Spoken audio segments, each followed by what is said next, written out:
The first question, the only question that you should ask yourself is, does it solve a problem? Like, seriously, does it solve a problem or does it make you feel better?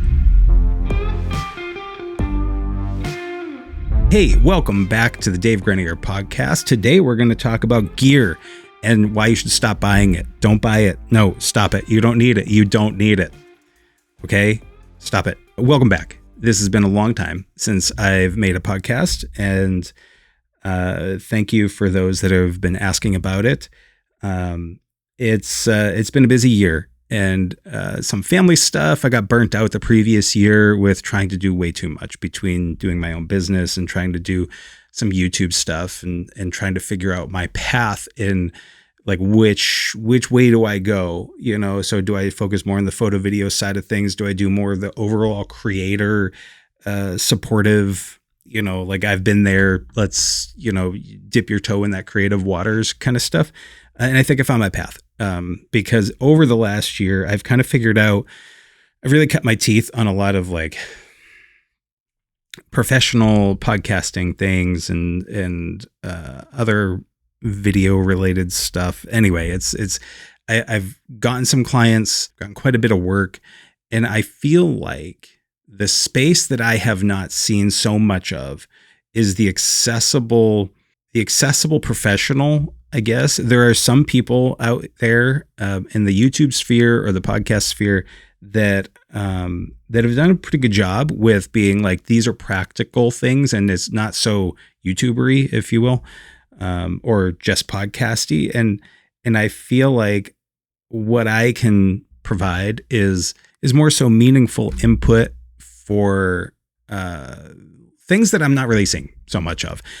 So today's episode is all about gear because everybody is always buying gear, right? We all have gear acquisition syndrome, GAS as it's known. I am no stranger to having that. And so I want to talk about some very practical things that I've heard from different people and that have like really resonated with me.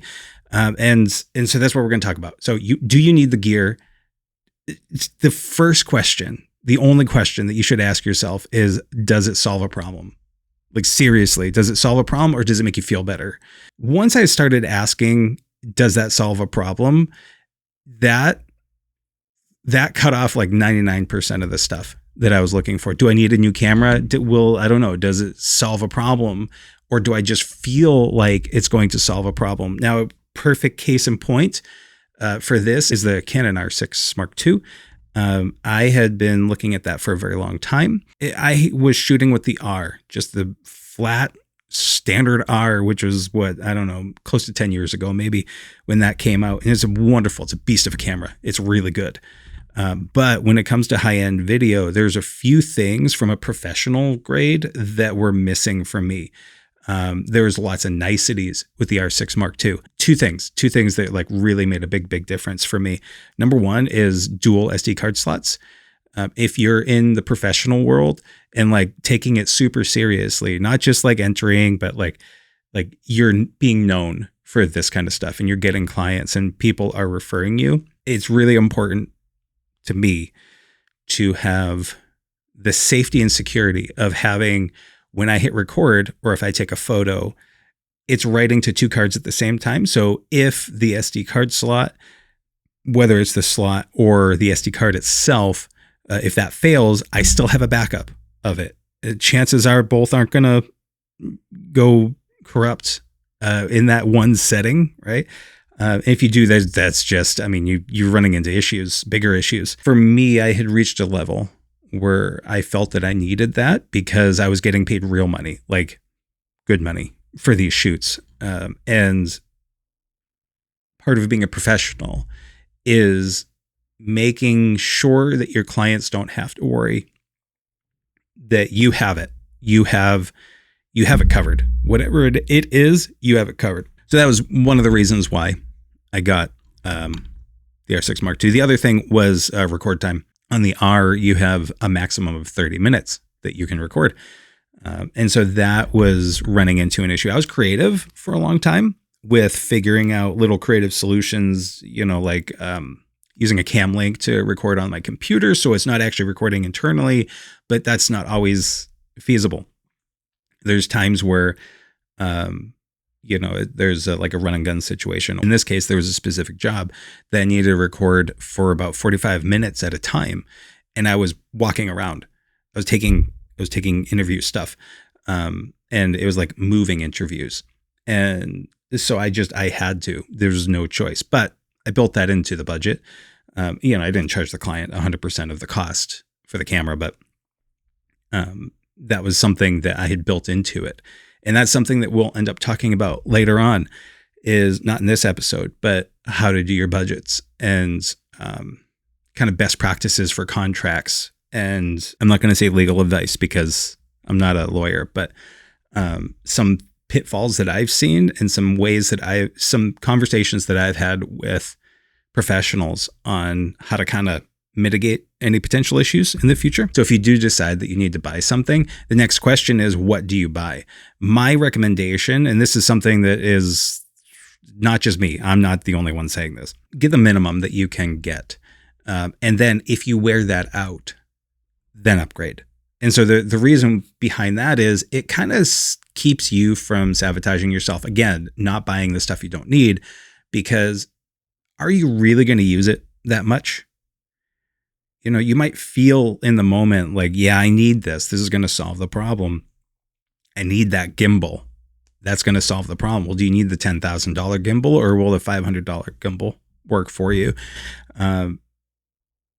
The idea behind this mindset is that you kind of prove to yourself that you're wearing it out, or that you have worn it out, right? You've used it enough that you're going to wear it out. So that means you've used it enough. So that justifies the expense of getting the better one. So I did mention one of my best purchases. There's a lot of really good purchases that I've made over the years, and there's a few that I regret. One of them being this bad boy over here.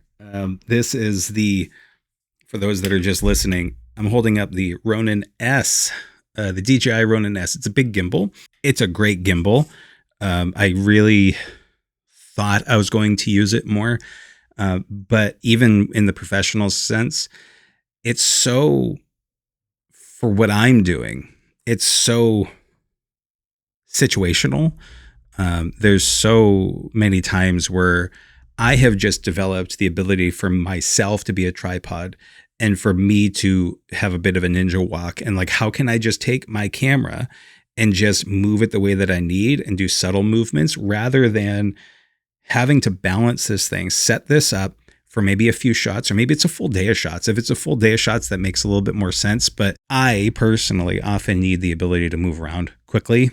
And there's been times where there was one time where I really kind of needed this for a few shots. And I was flying across the country and I was trying to fly very light. And that was just one more thing. And I needed my drone. I needed my basic camera gear with some good lenses and everything. And I was already pretty much like packed away. And I could have brought it, but it would have just added extra challenge. Cause like I had my laptop, probably would have been better to just pack it in the check luggage. But if I did the check luggage, then that adds a whole extra process with having to go down and get my luggage. Did it make it okay? Because you can't lock that stuff up, because then you need the ability to look through it. And is it going to disappear? Like all those things.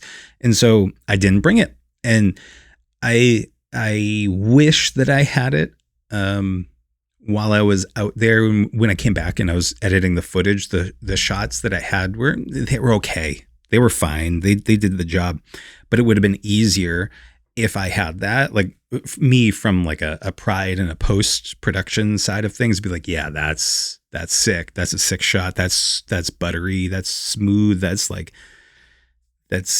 chef's kiss.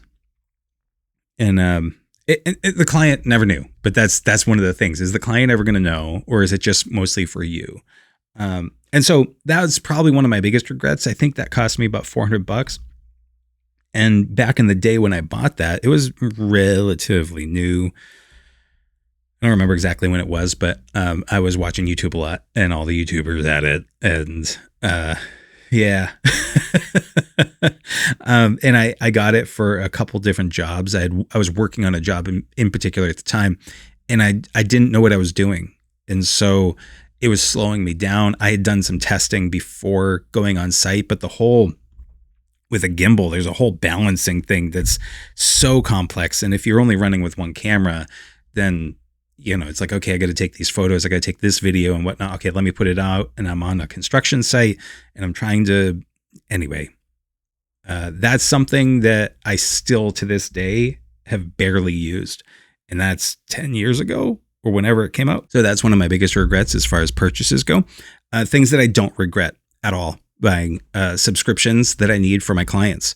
There are things that I need to do my work, and things like the Adobe Suite, DaVinci Resolve. I got Studio, and I didn't need Studio really, but it was worth the $300 when I bought it, and that was 8 years ago, something like that. But the subscriptions, I don't regret, even kind of. Training or webinars, I don't regret that at all. That's really good place to put your money. Books, webinars, anything that kind of gets you elevated with your skill set, or gets you surrounded by the people that inspire you, 100% spend your money on that. And then to my point about not really knowing how to use this stuff, a lot of us buy gear to kind of fill in the gaps of what our skill is lacking. And so rather than buying a gimbal, learn how to do a ninja walk or learn how to be a tripod. So don't invest in the $400 or $800, whatever they are now, on a gimbal. Invest in doing squats and holding your camera solid and doing isometric weightlifting if you really need to, so get out there and do the work that you need to, but in a fun way. Do it on personal projects for yourself. Don't try to learn on your client's dime necessarily all the time. One of the other things that I really suggest is investing in redundancies. So before you buy like a $10,000 camera, can you get away with the $2,000 camera and get a backup camera? You should absolutely have redundancies. That's another thing that pros have that a lot of amateurs don't. Partially because we just either, as amateurs, we don't have the justification to buy two of something, or we don't have the understanding that we need to have a backup, or it's also not sexy to buy two of the same thing. Who wants to do that? It's better to get that like super ultra sleek looking $5,000 or $10,000 piece of gear versus two mediocre ones, right? But redundancy, when the chips are down and something happens and both of those SD cards break on you and that camera, well, that was the camera's fault. It's not both SD cards failing at the same time because each one was bad.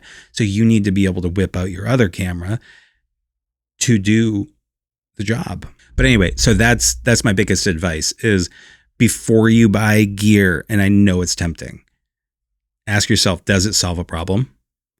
And then get the minimum viable option to make sure that you're actually going to use it enough.